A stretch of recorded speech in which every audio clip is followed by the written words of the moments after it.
आउज़ुबिल्लाहि समील अलीम मिनश शैतानिर रजीम बिस्मिल्लाहिर रहमानिर रहीम। दोस्तों और साथियों, अस्सलाम वालेकुम। आज हम आपके सामने जो गुफ्तगू करने जा रहे हैं और लाज़मी तसलसल है आगाही का, आप अवेयरनेस का, लोगों को कुछ सीखने का, और ख़ुद भी हम सीख ही रहे हैं। दोस्तों, अवामुन नास तक असल हक़ाइक़ का पहुँचना बेहद ज़रूरी होता है, और जब उनसे हक़ाइक़ छुपाए जाते हैं तो यकीन मानिए कि फ़ैसला बग़ैर हक़ाइक़ जाने कैसा होगा, यही कुछ हाल हमारी इस अवाम का है, इस पाकिस्तान का है।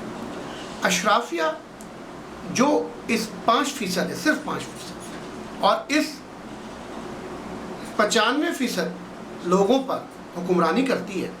ये जो अशराफिया है, इन 95% लोगों तक आज तक हक़ाइक़ नहीं पहुँचने देती, जिसकी वजह से अवाम वो फ़ैसला नहीं कर पाते। जमहूरी अमल में अवाम ही की बात को आगे बढ़ाया जाता है, और जमहूरियत जो है उसका हुस्न भी क्या है कि अवाम ही उसकी दौलत होती है, अवाम ही ताकत का सरचश्मा होती है। लेकिन कौन सी अवाम? वो अवाम जिसके पास आगाही हो, इल्म हो, और जो तमाम चीज़ों पर अपनी स्टडी रखती हो, यानी ख्वानदा हो, लिटरेट हो, जो जानती हो। ये नहीं कि वो कुछ जानती ही नहीं तो वो फैसले कैसे करेगी। तो जमहूरी निज़ाम में अशराफिया ने हमेशा यही कोशिश की कि अवाम को इलिटरेट रखा, उसको ख्वानदा ना होने दिया, उसको पढ़ा लिखा ना होने दिया। लेकिन अब वक्त है, अब ज़रूरत है इस वक्त कि अवाम जो है वो सोचने और समझे, किसी के नारों के पीछे ना दौड़े, किसी की बातों में ना आए, बल्कि हक़ाइक़ पर।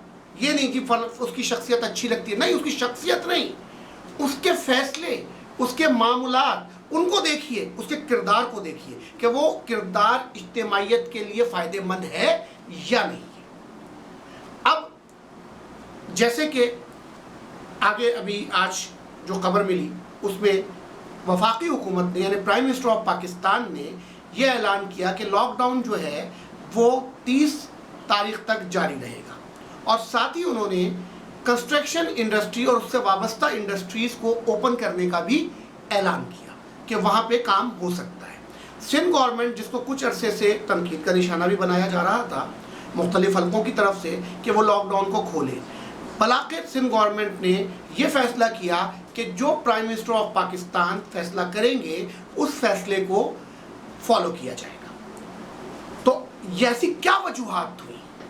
कुछ खबरें ये भी आती रहीं कि सिंध गवर्नमेंट ने वफाक को कुछ मुतालबात पेश किए हैं, जिनमें जो है उनके अकाबरीन जो हैं पीपल्स पार्टी के, उनके केसेस का खात्मा, प्लस पंजाब के अंदर जो पीपल्स पार्टी की गिरती हुई साख थी उसको दोबारा बहाल करने की बात, ये मामला भी डिस्कस हुए।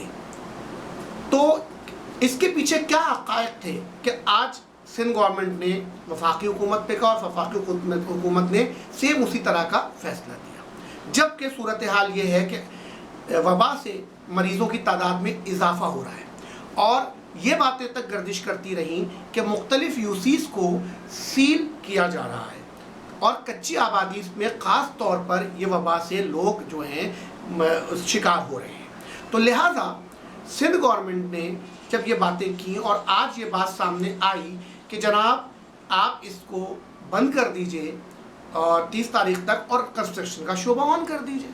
तो कंस्ट्रक्शन का जो शोबा ऑन किया जा रहा है वो क्यों किया जा रहा है? क्या ये कच्ची आबादियों में रहने वाला लेबर क्या वहाँ पर इस वबा को फैलाने का सबब नहीं बनेगा?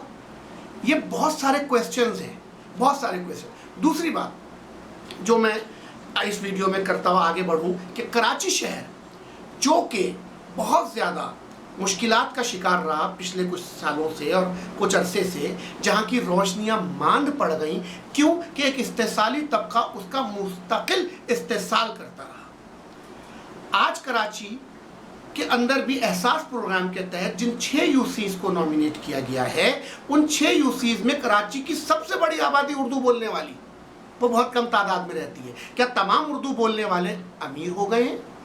क्या तमाम उर्दू बोलने वाले अमीर हो गए? ऐसा तो नहीं है ना।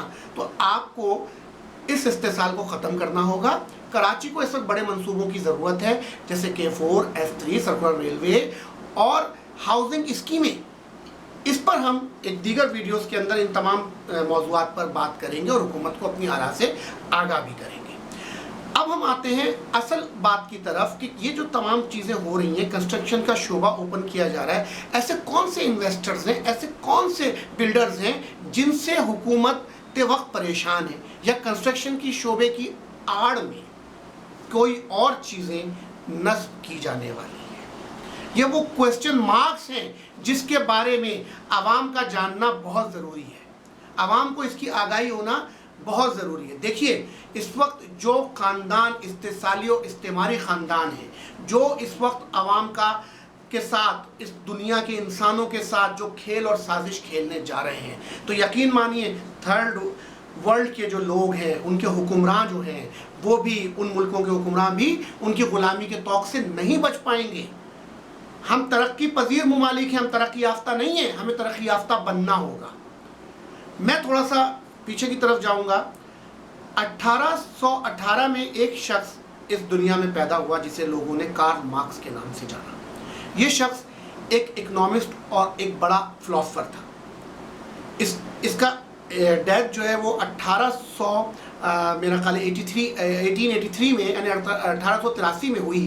कार्ल मार्क्स ने की शोराए आफाक किताब 1867 में जो है वो मंजर आम पर आई, पब्लिश हुई। उसका नाम था दास कैपिटल। उसमें उसने कैपिटल सिस्टम के ख़िलाफ़ एक पूरा निज़ाम वज़ा किया और उसने बताया कि किस तरीक़े से इस्तेसाली क़ुव्वतें जो हैं काम करें। ये जर्मन था और एक यहूदी था, और यकीनन इसने जो कुछ यहूदी साम्राज्य के मामलात देखे थे, उन्हीं को उसने अपनी किताब में रक़्म किया। आगे चलकर लेनिन जब रशिया के अंदर इनकलाब लाए और सोवियत यूनियन की बुनियाद रखी गई, तो वो भी कार्ल मार्क्स के बहुत बड़े मुतक़िद थे। और उस वक्त जो है लेनिन ने सुर्ख इनकलाब का नारा लगाया, सोशलिज़म पूरी दुनिया में परवान चढ़ने लगा। ऐसे में मुस्लिम स्कॉलर्स ने कुरान की तशरीहात पेश की, जिसमें एक मुकम्मल ज़ाब्ता हयात मौजूद था, जो कि अगर हम दास कैपिटल को, सोशलिज़म को देखें और जो सोशलिज़म कुरान वजाहत करता है, तो बेसिकली इस्लामिक सोशलिज़म एक अहम नुक्ता और एक अहम ज़ाब्ता हयात पैदा करता है। आपको मैं ये बताऊं कि ये जो साम्राज्य क़ुव्वतें, जो चंद ख़ानदान, जो साजिशी ख़ानदान न्यू वर्ल्ड ऑर्डर के तहत आगे के मामलात को लेकर जाने वाले हैं, उनको इस वक्त सबसे बड़ा ख़तरा सोशलिज़म पहला ख़तरा था। अब उनको इस्लामिक सोशलिज़म से ख़तरा है। उनको इस्लाम से नहीं ख़तरा, उनको मुसलमान से कोई ख़तरा नहीं। मुसलमानों की उन्होंने 4 किस्में बना ली हैं। उन 4 को उन्होंने 2-2 करके जो है 2 + 2 4 पर लेकर चलना है। जैसे पहली फंडामेंटल इस्लामिस्ट, ये वो लोग हैं जो इस्लाम को ज़ाब्ता हयात मानते हैं। दूसरे जो कि बेसिकली कौन है, जो कि ट्रेडिशनल्स हैं, जो रिवायती मुसलमान हैं। ये दोनों उन साम्राज्य ताकतों को कबूल नहीं है। उनको कबूल कौन से हैं? उनको वो कबूल है जो मॉडर्न इस्लामिक सिस्टम पे बात करते हैं, जो थोड़े से लिबरल है, या जो सेकुलरिज्म के ऊपर काम करते हैं। उनको इन दोनों से कोई ख़तरा नहीं है, यानी मॉडर्न, लिबरल और सेकुलर्स, इन दोनों को वो प्रमोट करते हैं। फंडामेंटल और ट्रेडिशनल्स को वो लोग मानने को तैयार नहीं है। अब मसला क्या है? मसला इस्लाम नहीं, मसला इस्लामी तालीमात नहीं, मसला है निज़ाम का मसला। और इस वक्त जो तरक्की पजीर ममालिक हैं, इनमें वो लोग अपना निज़ाम हुकूमत चाहते हैं। आज आप अगर देखें, दुनिया का सबसे ताकतवर इंसान अमेरिका का सदर होता है, लेकिन अमेरिका का जो सदर है वो शिकंजे में होता है, ताकतवर होता है, एक होता है, उसके नीचे पूरी पार्लियामेंट नहीं होती, इलेक्टेड मेंबर्स उसके नहीं होते। तो क्योंकि वो पार्लिमानी निज़ाम में नहीं होता, वो जमहूरी निज़ाम में नहीं होता, वो इलेक्ट होकर डायरेक्ट आया होता है, तो उसको घेराव उसका गिर्द रखना आसान होता है। तो ऐसा निज़ाम ये ताकतें चाहती हैं कि पूरी दुनिया में राइज किया जाए। इस वक्त पाकिस्तान के अंदर जो गेम शुरू हो चुका है, सूबाई हुकूमतें वफाक पर, वफाकी हुकूमत सूबों पर, और बड़े ताकतवर जो हमारे सरमायादार हैं जो कि उसी कैपिटलिज्म के दाई हैं। हालांकि पाकिस्तान में सब मिक्स इकोनॉमिक सिस्टम चलाया जा रहा है जिसको हम कैपिटलिज्म से थोड़ा सा अलहदा करते हैं, तो लेकिन उसके बावजूद जो सरमायादार निज़ाम को ताकत बख्श करना चाहते हैं वो इस वक्त चाहते हैं कि पाकिस्तान में भी निज़ाम तब्दील हो।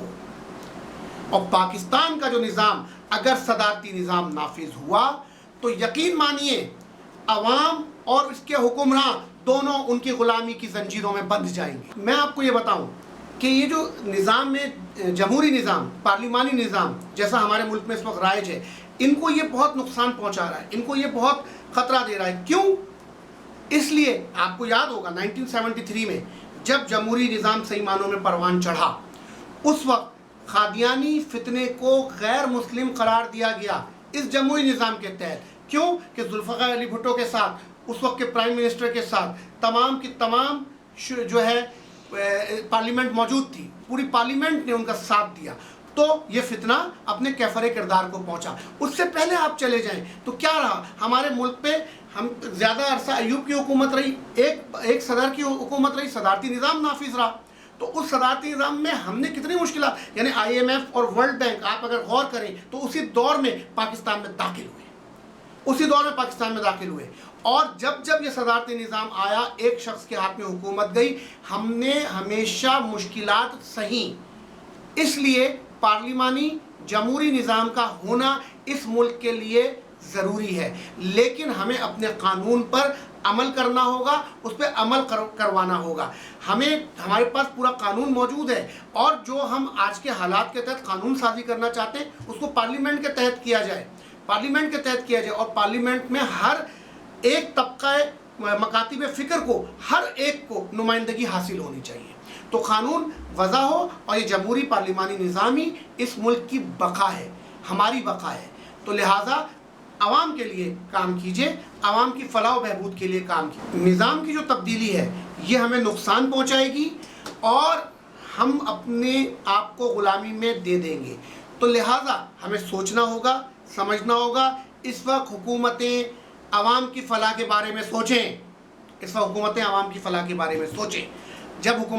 फलाह के बारे में सोचेंगी, ये उनकी भी फलाह है, और हमें ये आगाही मुहिम जारी रखनी है। हमें लोगों को बताना है कि ये साजिशें कितनी ख़तरनाक हैं।